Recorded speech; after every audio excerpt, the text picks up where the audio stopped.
విలయతాండం చేస్తుంది. భోపాల్లో గంటకు 10 మంది చనిపోతూ ఉన్నారు.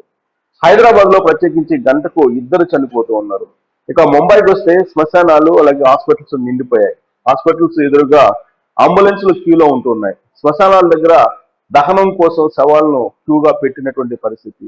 ఇలాంటి సిచ్యువేషన్ లో తెలుగు రాష్ట్రాల్లో కూడా ఒక మహారాష్ట్ర ఒక మధ్యప్రదేశ్ సిచ్యువేషన్ వచ్చేటువంటి అవకాశం ఉంది. అసలు తెలుగు రాష్ట్రాల్లో ప్రభుత్వాలు తీసుకుంటున్నటువంటి చర్యల కారణంగా కంట్రోల్లో ఉండేటువంటి అవకాశం ఉందా, లేదంటే కంట్రోల్ తప్పిందా, అసలు వాస్తవ సిచ్యువేషన్ ఏందనే దాని మీద వాళ్ళకి ప్రత్యక్ష దీంట్లో పాల్గొనడానికి ప్రస్తుతం డాక్టర్ బాబు గారు సింగిరి మెడికల్ ఎక్స్పర్ట్ లైవ్ లో సిద్ధంగా ఉన్నారు. నమస్తే అండి బాబు గారు. సార్ నమస్తే సార్. కరోనా సెకండ్ వేవ్ తోటి మన సిచ్యువేషన్ చూస్తున్నాం మొత్తం ఇండియా వైడ్ కూడా. సో ప్రజెంట్ తెలుగు రాష్ట్రాల్లో కంట్రోల్లో ఉన్నట్ట, కంట్రోల్ తప్పి అదుపు తప్పిపోయినట్టు అనుకోవాలా బాబు గారు? ఖచ్చితంగా తెలుగు రాష్ట్రాలే కాదు సార్, భారతదేశం మొత్తం కూడా కరోనా సెకండ్ వేవ్ ఉధృతంగా ఉంది. కరోనాని కంట్రోల్ చేయడం అనేది చాలా కష్టమైన పని. ఖచ్చితంగా ప్రజల్లో నుంచి చాలా మోటివేషన్ ఉంటే తప్పితే అది చేయడం చాలా కష్టం. దాంతో పాటుగా మనకేంటంటే మన తెలుగు రాష్ట్రాల్లో ముఖ్యంగా ఈ లోకల్ బాడీ ఎలక్షన్లు రీసెంట్ గా జరగడం వల్ల, ప్లస్ ఇప్పుడు కూడా కొన్ని దగ్గరలో ఎలక్షన్స్ జరుగుతున్నాయి. మా తిరుపతి ఏరియాలో కూడా ఎంపీ ఎలక్షన్స్ జరుగుతున్నాయి. వీటన్నిటి వల్ల ఏంటంటే జనాలు కొంచెం బయట తెలిసి తెలియకుండా తిరగడం, రెగ్యులర్ గా తిరగడం కంటే కొంచెం ఎక్కువగా వీటి వల్ల తిరగడం అనేది బాగా జరిగింది. దీనివల్ల వ్యాప్తి కొంచెం ఎక్కువగా ఉంది. సో ఇది మెయిన్ కారణం ఉండొచ్చు సార్. వాస్తవంగా ఇప్పుడు ఫస్ట్ వేవ్ లో లాక్డౌన్ పెట్టిన తర్వాత కొంత కంట్రోల్ చేయగలిగారు, అంటే ఫస్ట్ కరోనా వచ్చినప్పుడు. ఇప్పుడు సెకండ్ వేవ్ వచ్చేటప్పటికి డెత్స్ ఎక్కువగా ఉన్నట్టు మనకు అర్థం అవుతుంది. ఇప్పుడు ఈవెన్ హైదరాబాద్ లో గత 15 గంటల్లో 35 మంది గాంధీ ఆసుపత్రిలోనే చనిపోయారని అంటూ ఉన్నారు. ఇంకొక వైపు భోపాల్లో గంటకు 10 మంది చనిపోతున్నారని చెప్పి డేటా ఉంది. అంటే డెత్స్ ఎలా ఉన్నాయండి తెలుగు రాష్ట్రాల్లో? సార్ ముందు ఫస్ట్ వేవ్ తో పోలిస్తే పర్సంటేజ్ ఆఫ్ డెత్, దాన్ని మనం మోర్టాలిటీ అంటాం. ఈ మోర్టాలిటీ అనేది ఖచ్చితంగా ఫస్ట్ వేవ్ తో పోలిస్తే తక్కువే ఉంది సార్. అంటే మనం ప్రపంచం అంతా అప్పుడు ఫస్ట్ లో మోర్టాలిటీ 20% ఉండింది, తర్వాత అది 5% అయింది. 5% అయిన టైంలో మన ఇండియాలో అది 2% గా ఉండేది, లెస్ దాన్ 2% గా ఉండేది. సో ఆ విధంగా ఆలోచించినప్పుడు మోర్టాలిటీ అనేది ప్రస్తుతానికి సెకండ్ వేవ్ లో మోర్టాలిటీ 0.5% గా ఉంది సార్. సో డెత్స్ కంపారిటివ్ గా ముందు వేవ్ కంటే ఇప్పుడు తక్కువే, కానీ కేసెస్ సడన్ గా రైజ్ అవడం వల్ల దీనికి 2 కారణాలు సార్. అది మనం ఇంతకుముందు మాట్లాడుకున్నట్లు కేసులు పెరగడం ఒకటి, ప్లస్ ఈ సెకండ్ వేవ్ లో వచ్చిన వైరస్ యొక్క ఇన్ఫెక్టివిటీ ఎక్కువగా ఉంది. ముందు ఫస్ట్ వేవ్ లో వచ్చిన వైరస్ కంటే దీని ఇన్ఫెక్టివిటీ 2 to 3 times ఎక్కువగా ఉంది. సో ఆ ఇన్ఫెక్టివిటీ వల్ల cases sudden rise of cases ఉంటున్నాయి. ప్లస్ ఇంకోటి ఏంటంటే ముందు డిసీజ్ వచ్చినప్పుడు 40 days 45 days వరకు ఉండేది. ఇప్పుడు అంత ఎక్కువ టైం ఉండడం లేదు. డ్యూరేషన్ కూడా బాగా తగ్గింది. ఇప్పుడు దాదాపుగా 10-14 days కల్లా రికవర్ అయిపోతున్నారు. మెజారిటీ ఆఫ్ సిమ్టమ్స్ మనకు 1 week లోపలే ఉంటున్నాయి. వీటన్నిటి వల్ల ఏంటంటే ఆ కోర్స్ ఆఫ్ ద డిసీజ్ ఇది బాగా తగ్గిపోయింది సార్. దానివల్ల సడన్ రైజ్ ఆఫ్ కేసెస్ ఉండడం వల్ల సడన్ డెత్స్ కూడా కనబడుతున్నాయి. సో దీన్ని అంత గట్టిగా మనం పట్టించుకోవాల్సిన అవసరం అయితే లేదు, కానీ బట్ రీజనబుల్ డెత్స్ అనే భావించాలి sir. First wave vaccine festival అన్నారు, వ్యాక్సిన్ వేయించుకోండి అని చెప్తున్నారు. బట్ షార్టేజ్ ఉందని చెప్పి రాష్ట్ర ప్రభుత్వాలు చెప్తూ ఉన్నాయి. సో ఈ వ్యాక్సిన్ అనేది ఎగ్జాక్ట్ గా ఈ కరోనా సెకండ్ వేవ్ కానీ లేదంటే ఫస్ట్ వేవ్ కానీ సరిపోయేటువంటి వ్యాక్సిన్ ఏనా, లేదంటే జస్ట్ ఇమ్యూనిటీని బూస్టప్ చేసేదానికి మాత్రమే ఈ వ్యాక్సిన్ వేసుకోవాలంటారా? సార్ వ్యాక్సిన్ ఆల్రెడీ వేసుకోనుండి ఒక అట్లీస్ట్ మినిమం టైం వచ్చి 3 to 6 weeks తర్వాతనే మనకు యాంటీబాడీస్ అన్ని కనిపిస్తాయి సార్. సో ఆల్రెడీ ఎవరైతే వ్యాక్సిన్ వేసుకుని 3 to 6 weeks కంప్లీట్ అయి ఉంటుందో వాళ్ళందరికీ సెకండ్ వేవ్ లో వాళ్ళకి ఖచ్చితంగా ఇది యూస్ఫుల్ గానే ఉంటుంది. వ్యాక్సిన్ వేసుకున్న వాళ్ళకి కాంప్లికేషన్స్ తక్కువగా ఉంటున్నాయి, ప్రొటెక్షన్ బాగానే ఉంటుంది, డ్యూరేషన్ ఆఫ్ డిసీజ్ తక్కువగా ఉంటుంది, ఎఫెక్ట్ చేయడం కూడా వాళ్ళని అంత సివియర్ గా ఉండడం లేదనేది జనరల్ గా చూస్తున్నాం సార్ చాలా కేసెస్ లో. కాబట్టి వ్యాక్సిన్ అనేది ఇప్పటికిప్పుడు వేసుకోవడం వల్ల ఈ 20 days లో అయితే ఉపయోగపడకపోవచ్చు, కానీ 20 days 40 days ముందు ఎవరైతే వ్యాక్సిన్ తీసుకున్నారో వాళ్ళకి ఈ సెకండ్ వేవ్ లో ఖచ్చితంగా ప్రొటెక్షన్ ఉంటుందని భావిస్తున్నాను సార్. సో ఇప్పుడు 100% వ్యాక్సిన్ సాధ్యమవుతుందా? ఇప్పుడు ఉండేటువంటి సిచ్యువేషన్ లో షార్టేజ్ ఉందంటూ ఉన్నారు సార్. భారతదేశంలో 100% వ్యాక్సినేషన్ వేయడానికి, వ్యాక్సిన్ తయారు చేసి వేయడానికి ఖచ్చితంగా 2 సంవత్సరాల టైం పడుతుంది సార్. మన ICMR గెస్ట్ చేసిన టైం అది. సో అది ఇంపాసిబుల్ కాబట్టే ఫస్ట్ ఏజ్డ్ ఉండే వాళ్ళకి 45 years పైన ఉండే వాళ్ళకి హెల్త్ రిలేటెడ్ కాంప్లికేషన్స్ ఉండే వాళ్ళకి వీళ్ళందరికంటే ముందుగా హెల్త్ కేర్ ప్రొఫెషనల్ ఎవరైతే ఫస్ట్ లైన్ లో ఎఫెక్ట్ అవుతారో వాళ్ళకి ఇలా ప్లాన్డ్ గానే ఇండియన్ గవర్నమెంట్ వ్యాక్సినేషన్ చేస్తుంది. వ్యాక్సినేషన్ ఫస్ట్ లో చాలా మంది చేసుకోకుండా నెగ్లెక్టెడ్ గా ఉన్నారు. ఇప్పుడు సడన్ గా అందరూ ఒకసారిగా సెకండ్ వేవ్ వచ్చేటప్పటికి వ్యాక్సిన్ వేసుకుంటాం అని తొందరపడుతున్నారు.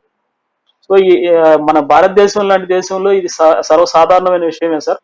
దాన్ని కూడా సార్ట్అవుట్ చేయడానికి చాలా ఫారిన్ వ్యాక్సిన్స్ కూడా తీసుకొస్తున్నారు. స్పుట్నిక్ వి అని ఇలా చాలా జాన్సన్ అండ్ జాన్సన్ వాళ్ళు ఇలా తీసుకొస్తున్నారు. సో విత్ ఇన్ ఒక 1 week 10 days టైంలో ఇవన్నీ కూడా సార్ట్అవుట్ అయిపోతాయి సార్. వ్యాక్సిన్ అయితే అందరికీ సో అందుతుంది దగ్గరలో. ఇప్పుడు కోవాక్సిన్ ఉంది, కోవిషీల్డ్ ఉంది, ఇప్పుడు స్పుత్నిక్ వ్యాక్సిన్ వస్తుంది, అలాగే మీరు అన్నట్టు జాన్సన్ అండ్ జాన్సన్ వాళ్ళది కూడా వస్తుంది. ఇప్పటికే మార్కెట్ లో ఉన్నటువంటి కోవాక్సిన్ కోవిషీల్డ్ లోనే అనేక రకాల అనుమానాలు వేయించుకునేటువంటి వాళ్ళకు ఉన్నాయి. కోవాక్సిన్ మంచిది, కోవిషీల్డ్ మంచిది కాదు, సైడ్ ఎఫెక్ట్స్ వస్తాయి, ఇలాంటివన్నీ కూడా వాళ్ళకి ఏం చెప్తారు ఒక డాక్టర్ గా?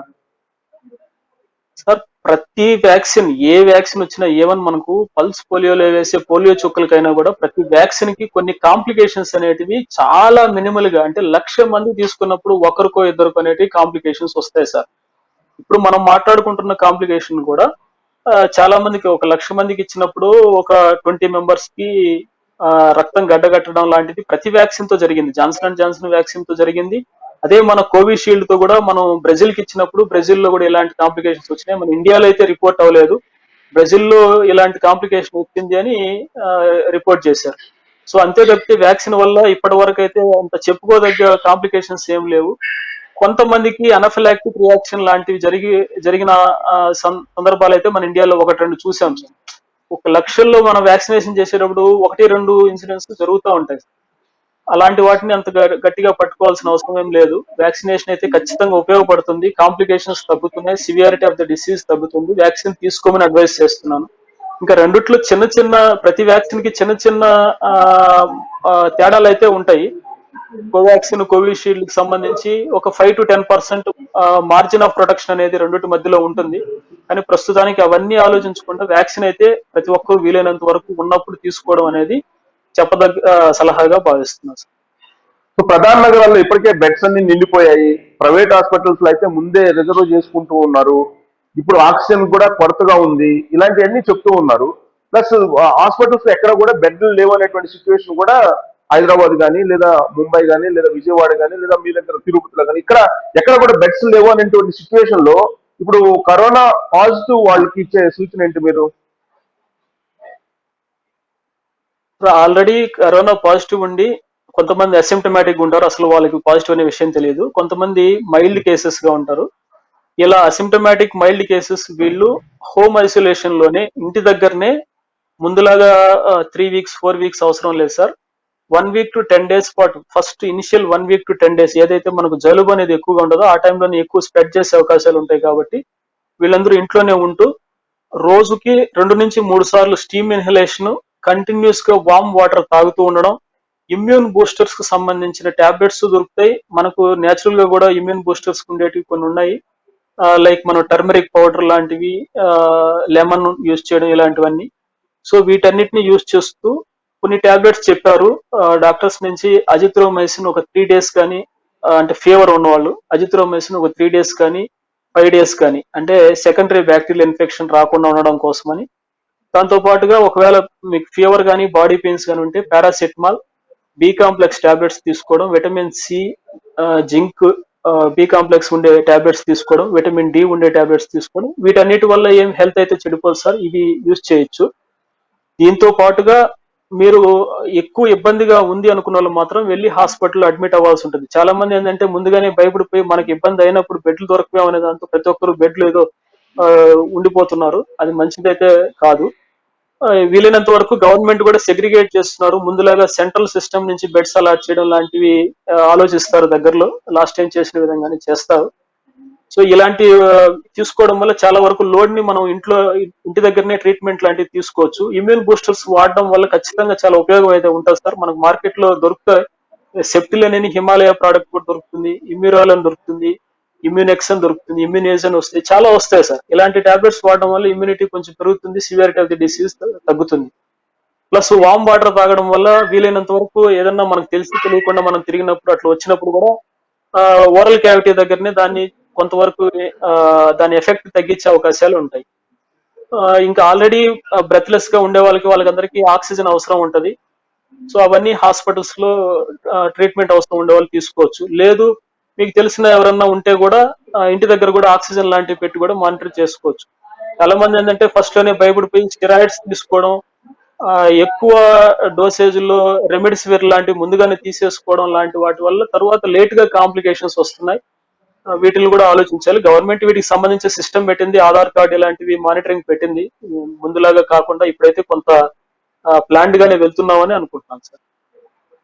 సో మరొకటి, బ్రీత్ ప్రాబ్లం వస్తే తప్ప హాస్పిటల్కి వెళ్ళవసరం లేదని చెప్తున్నారా మీరు డాక్టర్ గా? లేదంటే ముందు జాగ్రత్తలకు చర్యలుగా మీరు అన్నట్టు అందరూ తొందరపడి బెడ్స్ బుక్ చేసుకోవడం వల్ల అసలు బెడ్స్ లేనటువంటి పరిస్థితి, ఏ స్టేజ్ లో హాస్పిటల్కి వెళ్ళి చేరాలంటారు? సార్ పల్స్ ఆక్సిమీటర్ పెట్టుకొని మీ దగ్గర పల్స్ ఆక్సిమీటర్ లో మీకు 94% కంటే తగ్గినప్పుడు మీ సాచురేషన్ మనకు వేలికి ఉంటుంది సార్ పల్స్ ఆక్సిమీటర్ అని. దాన్ని మనం పల్స్ ఆక్సిమీటర్ పెట్టుకొని మన సాచురేషన్ 94% కంటే తక్కువ ఉండి మనకు ఆయాసంగా అనిపించినప్పుడు మనం హాస్పిటల్లో అడ్మిట్ అవ్వచ్చు, మనకు హాస్పిటల్కి వెళ్ళచ్చు. ఈ స్టేజ్ లో కూడా చాలా వరకు హోమ్ కేర్ లోనే పెట్టి కూడా ట్రీట్మెంట్లు చేస్తున్నారు. అది మనం కొంత ధైర్యం చేయడం లాంటిది. సో పల్స్ ఆక్సిమీటర్ ని పెట్టుకొని పల్స్ ఆక్సిమీటర్ లో చూసుకోవచ్చు. రెండోది వచ్చి మనకు ఇన్ఫ్లమేటరీ మార్కర్స్ అని వస్తాయి. ఇన్ఫ్లమేటరీ మార్కర్స్ బేస్ చేసుకుని కూడా ఇన్ఫ్లమేటరీ మార్కర్స్ ఒక దాంట్లో మళ్ళీ 5-6 ఉన్నాయి. వాటిలో ఏది ఎక్కువగా ఉందనే దాన్ని బట్టి హాస్పిటల్ అడ్మిషన్ అవసరం ఉంటుంది. దీనికి మీరు ఒక కన్సల్టేషన్ ఎవరైనా ఫిజిషియన్ కన్సల్టేషన్ తీసుకున్నప్పుడు వాళ్ళు మీకు ఈ అడ్వైస్ చేస్తారు. సో మరొకటి ఏంటంటే తెలంగాణ మెడికల్ ఆఫీసర్ అనౌన్స్ చేశారంటే గాలి ద్వారా కూడా కరోనా సోకేటువంటి అవకాశం ఉంది, సెకండ్ వేవ్ అని చెప్తూ ఉన్నారు. సో గాలి ద్వారా కనుక సోకేటట్టయితే కనుక అది మరింత వ్యాప్తి చెందేటువంటి అవకాశం ఉంది కదా. ఎలాంటి ప్రికాషన్స్ తీసుకోవాలి ఆ గాలి ద్వారా సోకటాన్ని అరికట్టాలంటే? సార్ ఫస్ట్ నుంచి కూడా కరోనా గాలి ద్వారానే ఎక్కువ వస్తుంది, వస్తువుల ద్వారా తాకడం ద్వారా తక్కువ వస్తుందని తర్వాత అన్ని మానేశారు. అంటే ముందు అయితే నోట్ల ద్వారా వస్తుంది, కరెన్సీ ద్వారా వస్తుంది, ఇలా చాలా అనుకున్నారు. కానీ వాటితో వస్తున్న పర్సంటేజ్ చాలా తక్కువ సార్, లెస్ దాన్ 2-3%. ఇది ఏరోసాల్ ద్వారా గాలి ద్వారానే వ్యాప్తి చెందుతుంది. ఖచ్చితంగా ప్రతి ఒక్కరూ మాస్క్ అనేది వేసుకోవాలి. ఆ మాస్క్ కూడా క్లాత్ మాస్క్ లాంటివి వేసుకోవడం వల్ల 50% ప్రొడక్షన్ ఉంటుంది. అదే ట్రిపుల్ లేయర్ క్లాత్ మాస్క్ వేసుకోవడం వల్ల 70% ప్రొడక్షన్ ఉంటుంది. అదే N95 ఇలా ఆథరైజ్డ్ మాస్క్ వేసుకోవడం వల్ల కొంచెం 90-95% ప్రొడక్షన్ ఉంటుంది. సో ఖచ్చితంగా ప్రతి ఒక్కరూ మాస్క్ వేయడం వల్ల వాళ్ళ నుంచి వేరే వాళ్ళకి రాకుండా ఉండడం, వేరే వాళ్ళ దగ్గర నుంచి వీళ్ళకి రాకుండా ఉండడం అనే దానికి మంచి బ్యారియర్ గా ఉపయోగపడుతుంది. దాంతో పాటుగా సోషల్ డిస్టెన్సింగ్ అనేది 2 మీటర్స్ సోషల్ డిస్టెన్సింగ్ లేదా 6 ఫీట్ సోషల్ డిస్టెన్సింగ్ అనేది పాటించడం వల్ల కూడా ఈ ట్రాన్స్మిషన్ బాగా తగ్గుతుంది. కానీ చాలా ఏరియాస్ లో ఇది ఎవరు మాట్లాడడం లేదు. టౌన్స్ కొంచెం సిటీస్ లో అయితే కొంతమంది యూత్ అడుగుతున్నారు, కానీ చాలా వరకు కూడా అడిగితే వాళ్ళని పట్టించుకోవడం లేదు. సో గవర్నమెంట్ దీనికి సంబంధించి అక్కడ అంటే కొంచెం ఎక్కువ జనాభా ఉండే దగ్గర పోలీస్ వాళ్ళని ఉంచడం ద్వారా దీన్ని కొంచెం సవరించవచ్చు అనుకుంటున్నాను సార్. మాస్క్ వేసుకోకపోతే ఇప్పుడు ఎలాగో ఫైన్స్ వేస్తున్నారు, 1000 రూపీస్ ఫైన్స్ వేస్తున్నారు. వీటి వల్ల కూడా కొంత మార్పు అయితే వస్తుంది. బట్ మాస్కులు కూడా ఏదో రబ్బర్ మాస్కులు ఇలా రబ్బర్ క్లాత్ తో చెటి వేసుకుని చాలా వరకు తిరుగుతున్నారు. వాటి వల్ల పెద్దగా ఉపయోగం ఉండదు. 20-30% మాత్రమే అలా స్ట్రెచ్ అయ్యే రబ్బర్ మాస్క్ వల్ల 30% మాత్రమే ప్రొటెక్షన్ ఉంటుంది sir. So India wide situation తీసుకుంటే కనుక మనకు ఉత్తరప్రదేశ్ లో ఇప్పుడు కుంభమేళా జరుగుతుంది. కొన్ని లక్షల మంది అక్కడ పార్టిసిపేట్ చేస్తున్నారు. మరోవైపు తెలుగు రాష్ట్రాల్లో ఉప ఎన్నికలు, మొన్నటి వరకు లోకల్ బాడీ ఎలక్షన్స్, ఇప్పుడు ఆల్రెడీ నాగార్జున సాగర్ ఉప ఎన్నికలు, తిరుపతి లోక్సభ ఉప ఎన్నికలు జరుగుతూ ఉన్నాయి. సోషల్ డిస్టెన్స్ మెయింటైన్ చేయట్లేదు. మొదటి వేవ్ వచ్చినప్పుడు అయితే ప్రభుత్వం లాక్డౌన్ పెట్టింది. ఇప్పుడు అనివార్యంగా మహారాష్ట్రలో లాక్డౌన్ పెట్టారు. కానీ ఇక్కడ తెలుగు రాష్ట్రాల్లో మాత్రం ఇంకా లాక్డౌన్ లేదు. సో ఈ సిచ్యువేషన్ లో చేయి దాటిపోవడానికి ఛాన్సెస్ ఉన్నాయా? ఖచ్చితంగా సార్. ఇప్పుడు కుంభమేళా ఇష్యూ కానీ ఒక స్టేట్ నుంచి ఇంకొక స్టేట్ కి జనాలు వెళ్లే ఇష్యూలో కానీ వాళ్ళకి ఏంటంటే కరోనా టెస్ట్ నెగిటివ్ రిపోర్ట్ ఉన్నప్పుడు మాత్రమే అలౌ చేస్తున్నారు. ఎదురు కుంభమేళా కానీ ఇలాంటి ఒక స్టేట్ నుంచి ఇంకొక స్టేట్ కి జనాలు వెళ్ళేటప్పుడు కానీ విత్ ఇన్ ద స్టేట్ ఈ ఎలక్షన్ టైంలో కానీ ఇంకో దగ్గర తిరిగేటప్పుడు మాత్రమే ఇటువంటి పట్టించుకోకుండా ఉంటున్నారు. సో ఇది మోర్ డేంజర్ సిచ్యువేషన్. కాబట్టి గవర్నమెంట్స్ కూడా ఇంకెలాగో ఎలక్షన్ నిన్నటితో అయిపోయినాయి, ప్రచారం టైం కూడా అయిపోయింది. ఎలక్షన్ అప్పుడు కొంచెం స్ట్రిక్ట్ గా 6 feet డిస్టెన్స్ తో ఓటింగ్ చేయించి ఆ ప్రొసీజర్ అయితే కంప్లీట్ చేయాలి. ఎందుకంటే మళ్ళా ఇంకొకసారి చేయాలంటే మళ్ళీ అది కూడా జనాల మీదనే భారం పడుతుంది కాబట్టి దీని అయిన తర్వాత నుంచి ఇంకెలాగ ఎలక్షన్స్ అన్ని అయిపోయినాయి కాబట్టి నెక్స్ట్ నుంచి అట్లీస్ట్ అంటే ఫుల్ లాక్డౌన్ చేసినప్పుడు ఏమవుతుంది సార్, ముఖ్యంగా తెలుగు రాష్ట్రాల్లో, ముఖ్యంగా మా ఆంధ్రప్రదేశ్ లో అయితే చాలా వరకు మేము ఆంధ్రప్రదేశ్ నుంచి బయట వెళ్ళి పనులు చేసుకోవడమే. ఎందుకంటే ప్రస్తుతానికి ఇక్కడ ఆంధ్రప్రదేశ్ లో అంత ఎక్కువ ఇది ఉండదు. సో వీళ్ళందరికీ ఏంటంటే బయట వెళ్తే తప్పితే జరగదు కాబట్టి వీళ్ళు వీలైనంత వరకు ఇంకా వేరే మార్గం అయితే ఉండదు. ఇలాంటి సిచ్యువేషన్లు ఏంటంటే ఎంత రెస్ట్రిక్షన్స్ అంటే లాక్డౌన్ లాంటివి పెట్టడం వల్ల ఆకలి చావులు ఎక్కువైపోతాయేమో కరోనా నుంచి అనేది లాస్ట్ టైం మనం చూసాం. అదే భయంతోనే ఉన్నారు. సో వీలైనంత వరకు ఏంటంటే ఆకలి చావులు లేకుండా ఉండాలంటే ఫుల్ లాక్డౌన్ పెట్టడానికి అయితే కుదరదు. పార్షియల్ లాక్డౌన్ లాంటివి లేదా నైట్ లాక్డౌన్ లాంటివి, కర్ఫ్యూ లాంటివి వీలైనంత వరకు జనాల నుంచి మోటివేషన్ రావాలనేది ఒకటే ఎక్స్పెక్ట్ చేస్తున్న ఇష్యూ సార్. మనం ఎంత చెప్పినా కూడా గవర్నమెంట్స్ అయితే ఏం చేయలేవు కదా సార్. మనకు వస్తున్నటువంటి న్యూస్, మనకు వస్తున్నటువంటి సమాచారం ప్రకారం చూస్తే గనక కొన్ని హాస్పిటల్స్ లో అంబులెన్స్ ఎంత క్యూ పెట్టున్నారని వాళ్ళ అన్ని పేపర్లో కూడా మీరు కూడా చూసుంటారు. అలాగే శ్మశానాల్లో అంత్యక్రియలు, దహనాలు చేసిన శవాలను కాల్చేదానికి కూడా దాదాపు 4 hours 5 hours వెయిట్ చేయాల్సినటువంటి సిచ్యువేషన్ ఉందంట. అలాంటి సిచ్యువేషన్ లేదంటే ఇక్కడ హాస్పిటల్స్ సిచ్యువేషన్ ఎలా ఉంది సార్? మీ ప్రాక్టికల్ ఎక్స్పీరియన్స్ ఉంది మీ హాస్పిటల్లో? సార్ తిరుపతిలో అయితే ప్రస్తుతానికి కరోనాతో బెడ్స్ అయితే దాదాపుగా ఫుల్ అయి ఉన్నాయి. అదే సార్ చెప్తున్నాను, ప్రతి దగ్గర ప్రతి వ్యాపారంలోనూ not only hospital business sir, hospital corporate business ఒకటే కాదు, ప్రతి దగ్గర ఏమవుతుందంటే ఒక కృత్రిమమైన డిమాండ్ ని ప్రతి దగ్గర క్రియేట్ చేస్తారు. దాంట్లో డౌట్ ఏమి ఉండదు. లైక్ ఆయిల్స్ కానీ బియ్యం కానీ ఇలా అన్నిట్లో స్టోర్ చేసినప్పుడు ఏమవుతుందంటే డిమాండ్ క్రియేట్ అవుతుంది, మళ్ళా ప్రైస్ ఇంక్రీజ్ చేస్తారు. ఇట్లాంటివన్నీ జరుగుతూ ఉంటాయి. అది ఒక కామన్ ప్రాసెస్ ప్రతి వ్యాపారంలో కూడా. సో అందువల్ల జనాలు కూడా ప్రతిదానికి పానిక్ అయిపోకుండా, ఇంకొక మంచి విషయం ఏంటంటే సెకండ్ వేవ్ లో వస్తున్నది ఓకే, ఒక 3 strains మాత్రం కొంచెం స్ట్రాంగ్ గా ఉన్నప్పటికి కూడా ఫస్ట్ వేవ్ లో ఉన్నంత ఎక్కువ డ్యామేజ్ చేయడం లేదు, అంత సివియర్ గా డిసీజ్ అయితే ఉండడం లేదు. కానీ కంటాజియస్ గా ఉంది, మోర్ కంటాజియస్ గా ఉంది. కానీ సివియారిటీకి వచ్చేటప్పటికి డిసీజ్ అంత సివియర్ గా అయితే ఏం లేదు. కాబట్టి జనాలు అంత భయపడిపోవాల్సిన ఇదైతే ఏం కాదు. అదే సార్, మనకు ఇప్పుడు బెడ్స్ ఉన్న వరకే ఇవ్వగలుగుతారు ఎక్కడైనా కూడా ట్రీట్మెంట్. లాస్ట్ టైం కూడా అట్లే జరిగింది. హాస్పిటల్స్ అన్నిటిని కోవిడ్ హాస్పిటల్స్ కన్వర్ట్ చేశారు. మేము కూడా అన్ని దగ్గర ట్రీట్మెంట్ చేశాం. బట్ ఉన్న ఫెసిలిటీస్ ఎంతవరకు ఉంటాయో అంతవరకే మన జనాలకి ఇవ్వగలం. కానీ 138 కోట్ల మంది ఉన్న ఇండియా మొత్తానికి ఒకేసారి సర్వీసెస్ ఇవ్వడం అనేది జరగదు కదా సార్. మన ఇన్ఫ్రాస్ట్రక్చర్ ఏముంటుందో దాని వరకే ఉంటుంది. అందువల్లే ఆక్సిజన్ సిలిండర్స్ లాంటివి ఇంట్లో పెట్టుకోవడం, పల్స్ ఆక్సిమీటర్ లాంటివి పెట్టుకోవడం, ఆన్లైన్ లో మేము లాస్ట్ టైం చేసాము ఏబిఎన్ వాళ్ళ ద్వారా స్టేట్ అంతా కూడా నంబర్స్ ఇచ్చి ఆన్లైన్ కన్సల్టేషన్స్, వాట్సాప్ కాల్స్ చేయండి ఏదైనా ఇబ్బంది ఉన్నప్పుడు అని చెప్పాము. చాలా మంది అట్లా అడ్వైస్ తీసుకున్నారు. ఇలాంటివన్నీ ఇంకా గవర్నమెంట్ కూడా స్టార్ట్ చేస్తుంది సార్. ఇప్పటి వరకు ఇంత ఫాస్ట్ గా గ్రోత్ ఉంటుందని అనుకోలేదు కాబట్టి, ఎక్స్పెక్ట్ చేయలేదు కాబట్టి ఇప్పటి నుంచి ఒక 2-3 days లో ప్లానింగ్ చేస్తున్నారు. దాన్ని బట్టి చేస్తారు సార్. గవర్నమెంట్ డేటా ప్రకారమే లాస్ట్ టైం కన్నా కూడా ఆల్మోస్ట్ 10 times ఇప్పటికే స్ప్రెడ్ అయింది. ఎవ్రీ డే ఇంకా కొన్ని లక్షల్లో స్ప్రెడ్ అవుతూ ఉన్నటువంటి సిచ్యువేషన్ కనిపిస్తుంది. పైగా ఇండియాలో ఉండేటువంటి సిచ్యువేషన్ ఏ విధంగా ఉందనేది మీడియాలో వస్తూ ఉంది. ఇదంతా కూడా ఒక పానిక్ సిచ్యువేషన్ క్రియేట్ చేసి, ఒక ఆర్టిఫిషియల్ డిమాండ్ క్రియేట్ చేసి మెడికల్ మాఫియా చేస్తున్నటువంటి పనిగా అనుకోవచ్చా? ఎందుకంటే మీరు సెకండ్ వేవ్ అనేది పెద్ద డేంజర్ గా లేదు, బట్ పానిక్ కావాల్సిన అవసరం లేదని మీరు చెప్తున్నారు ఒక డాక్టర్ గా. కానీ సిచ్యువేషన్ చూస్తుంటే ఏమైపోతుందో మరుక్షణం అనేటువంటి ఒక సిచ్యువేషన్ లో పబ్లిక్ ని తీసుకొచ్చారు. లేదు సార్, అదే ఒకటి సార్, ఇప్పుడు ప్రతి ఒక్కటి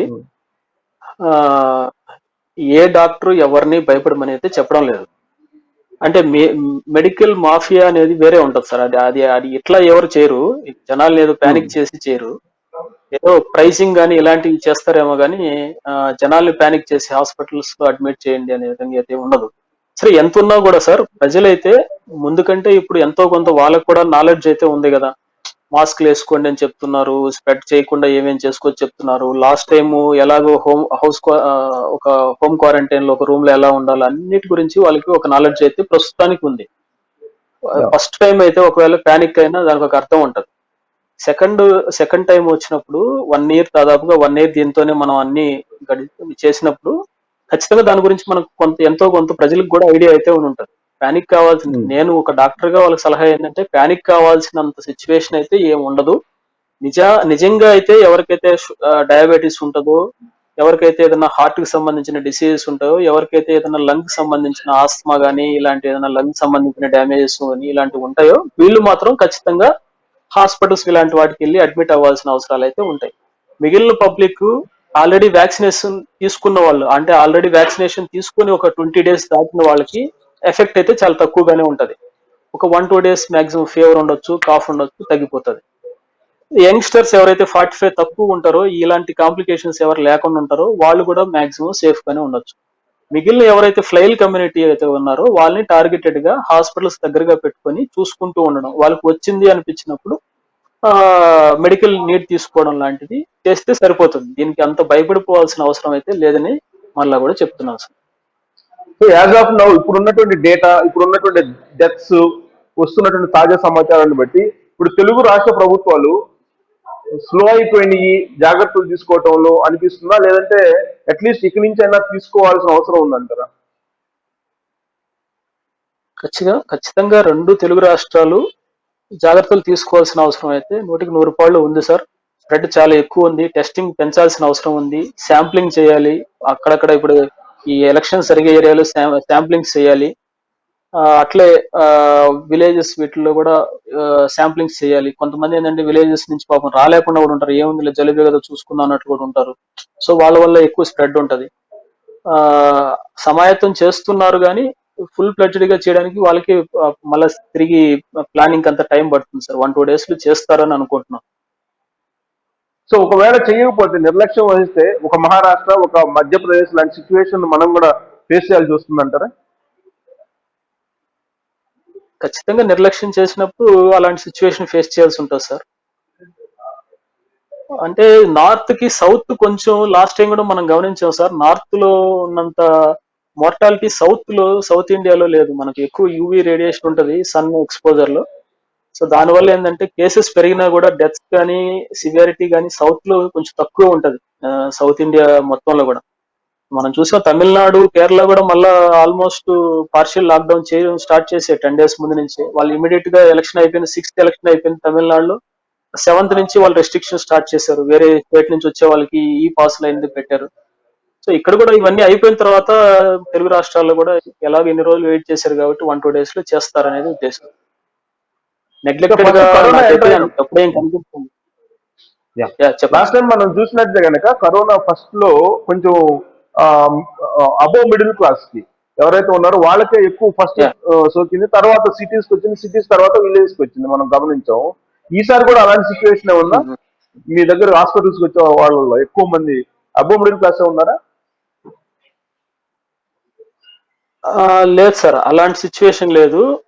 యాక్చువల్ గా ఇప్పుడు హాస్పిటలైజ్ అవుతున్న వాళ్ళు అలా ఏం లేదు, జనరల్ పబ్లిక్ ఎక్కువ ఉంటున్నారు. ముందు అంటే మేము ఎలా చూసేవాళ్ళం అంటే సార్, ఫస్ట్ లో వస్తున్న కేసులు ఎక్కువ అబోవ్ మిడిల్ క్లాస్ ఉండేవాళ్ళు. తర్వాత డేస్ జరిగే కొద్దీ మిడిల్ క్లాస్ అలా వచ్చేవాళ్ళు. ఇప్పుడు అలా ఏం లేదు, కేసెస్ అన్ని రకాల జనాలు వస్తున్నారు. ఫస్ట్ లో మేము కూడా చాలా ఎక్కువ భయపడ్డాం సార్, పీపీ కిట్స్ అన్ని ఎక్విప్మెంట్ అన్ని కూడా కొన్నాం. నాకు కూడా హాస్పిటల్ ఉంది, అన్ని కొన్నాం. బట్ మాదైతే కోవిడ్ కాదు, నాన్ కోవిడ్ హాస్పిటల్, కానీ బట్ ప్రొటెక్షన్ కోసం అన్ని చేసాం. తర్వాత కొంత అర్థమైంది ఇది కూడా జలుబు లాంటిదే, కాకపోతే ఒక 10 times ఎక్కువ పొటెంట్ గా ఉండే జలుబు లాంటిదే. సో తర్వాత మళ్ళీ నేరుగా పేషెంట్స్ అందరినీ కొంచెం ధైర్యంగా చూడగలిగాం. ఈసారి కూడా నేను కూడా డేటా తీసుకుంటున్నాను మిగిలిన వేరే ఎక్కువ లోడ్ ఉన్న దగ్గర నుంచి కూడా. వాళ్ళు చెప్పేది కూడా ఏంటంటే డిసీజ్ అయితే ఎక్కువ స్ప్రెడ్ అవుతుంది కానీ ముందున్నంత సివియర్ గా లేదు, అంత భయపడాల్సింది, పానిక్ అవ్వాల్సిన సిచ్యువేషన్ అయితే లేదని చెప్తున్నారు సార్. సో ఇప్పుడున్నటువంటి సిచ్యువేషన్ లో పబ్లిక్ ఏం చెప్తారు, ప్రభుత్వాలకు ఏం చెప్తారు ఒక డాక్టర్ గా మీరు? ప్రభుత్వాలు ఖచ్చితంగా అంటే ఇతర ఏ స్ట్రెయిన్ ఉందా అనేది ఎప్పటికప్పుడు ప్రభుత్వాలు చూసుకోవాల్సిన బాధ్యత అయితే ఉంటుంది సార్. కమ్యూనిటీ శాంప్లింగ్ అనేది చేయాలి. కమ్యూనిటీ మెడిసిన్ డిపార్ట్మెంట్స్ ఉంటాయి మెడికల్ కాలేజెస్ లో. ప్రతి మెడికల్ కాలేజీలో ఉన్న కమ్యూనిటీ మెడిసిన్ డిపార్ట్మెంట్ నుంచి కమ్యూనిటీ శాంప్లింగ్ అయితే చేయించాలి. దాంతో పాటుగా ఒకవేళ ఎక్కువ కేసెస్ వచ్చినప్పుడు, ఎక్కువ స్ట్రాంగ్ స్ట్రెయిన్ ఎక్కువగా ఉన్న ఏరియాస్ ఉన్నప్పుడు వాటిని ఎలా కంట్రోల్ చేయాలనే దానికి సంబంధించి మనకు ఆల్రెడీ కొంత గైడ్ లైన్స్ అనేది ఉంది. వెల్ గైడ్ లైన్స్ ని ఫాలో అవుతున్నాం ఇప్పటికి కూడా. అది జనాలకైతే, ప్రజలకైతే ఇమ్యూన్ బూస్ట్ కి సంబంధించిన టాబ్లెట్స్ ని తీసుకోండి. దాంతో పాటుగా వామ్ వాటర్ ని, కంటిన్యూస్ గా వామ్ వాటర్ ని తాగుతూ ఉండండి. ఈ స్టీమ్ ఇన్హలేషన్ ఏదైతే నీటి ఆవిరి పట్టడం లాంటిది రోజుకి 2-3 సార్లు వరకు అడ్వైజబులే. ఎక్కువ మీకు ఇబ్బంది అనిపించేటప్పుడు లేదా ముందు నుంచి కూడా మీకు అసలు ఏం ఇబ్బంది లేదన్నప్పుడు ఒకసారి చేయండి. ఎక్కడైనా మనం కాంటాక్ట్ అయినా అనిపించినప్పుడు 2 సార్లుగా చేయండి. కొంచెం గొంతు మంట గాని, జ్వరం రావడం గాని ఇలాంటివి ఉన్నప్పుడు 3 సార్లు వరకు కూడా చేయండి. దీంతో పాటుగా కొన్ని టాబ్లెట్స్ ని అడ్వైజ్ చేస్తున్నారు. పారాసెటమాల్ తీసుకోవడం, బాడీ పెయిన్స్ ఉన్నప్పుడు, ఫీవర్ ఉన్నప్పుడు పారాసెటమాల్ తీసుకోవడం, అది జలుబు లాంటివి ఉన్నప్పుడు సెట్రిజిన్ లాంటి టాబ్లెట్స్ తీసుకోవడం, బి కాంప్లెక్స్ టాబ్లెట్ ఇలాంటివి, విటమిన్ సి, విటమిన్ బి లాంటి టాబ్లెట్స్ తీసుకోవడం లాంటివి చేస్తే సరిపోతుంది. అంత భయపడాల్సింది అయితే ఏం లేదు. ఎక్కువ ఇబ్బందిగా ఉన్నప్పుడు మాత్రం దగ్గరగా ఉన్న హాస్పిటల్ని, ఆథరైజ్డ్ డాక్టర్స్ ని, అంటే లాస్ట్ టైం ఈ ప్రాబ్లం ఉండింది సార్.